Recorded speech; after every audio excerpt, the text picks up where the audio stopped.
I love being a dad. It is my favorite role in the whole world.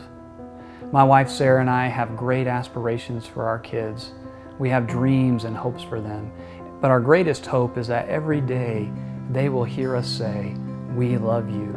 You matter. You're valuable. You're going to make a difference." But what if you never heard that message? In fact, what if you were told the opposite your whole life, that you don't matter, you're not loved, you're not valuable, you're not important? Where would you go? Where would you turn if you didn't have a loving family?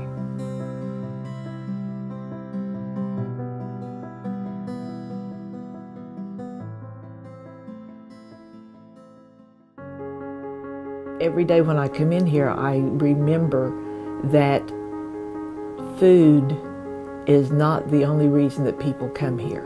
And it really is important to know that person, to know their story. And I think that's one of the things that the ROC does.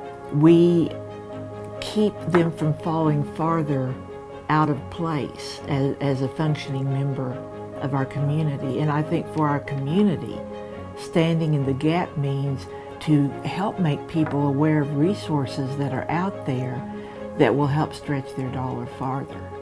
And what I hope is that we can make whatever discomfort or difficulty these clients experience a little less of their lives.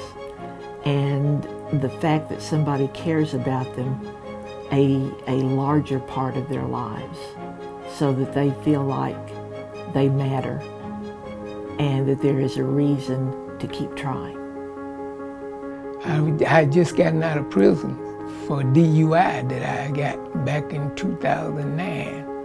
So I decided that, I need to go get me an apartment. I needed some furniture.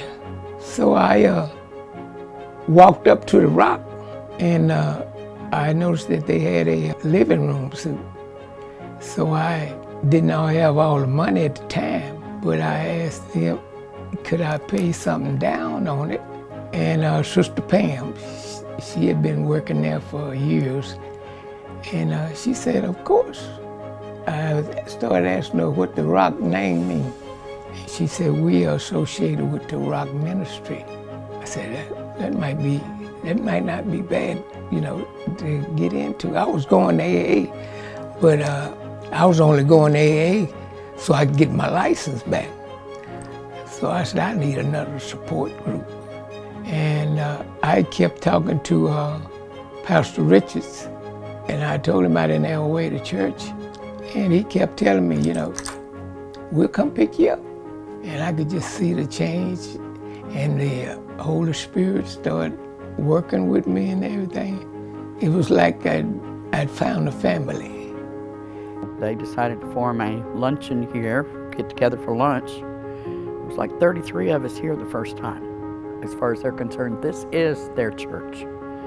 Some of them have never been to any church setting until they come here. It's a spiritual awakening for them. And we brought them to Christ. And that's awesome in itself. And so they chose me to be one of the table captains, which is basically, like I said, a spiritual leader. And at that time, table captain? Me? You gotta be joking. I really wasn't, I didn't feel like I was up to that. I really didn't. At the time, I still drank. I smoked cigarettes. I just wasn't that person. But through coming to the Vine and getting to know it more, learning that I did have those qualities and that I could influence others, and turning to God, I quit drinking. I quit smoking cigarettes. I actually became a leader, and that was 13 years ago. It has completely changed my life. I would have to say that the Vine's standing in the gap for people who desperately need someone to care about them and love them. ROC's mission is about so much more than providing food and clothes and basic necessities for struggling families. In fact, our greatest mission is to share this message. You are loved. You are valued. You do matter. You are not alone. We're here to provide a place for people to belong. That's why we stand in the gap for our community. We can't do this without you. Through your prayers, your time, your generosity, we can reach our city. Will you stand in the gap? Thank you.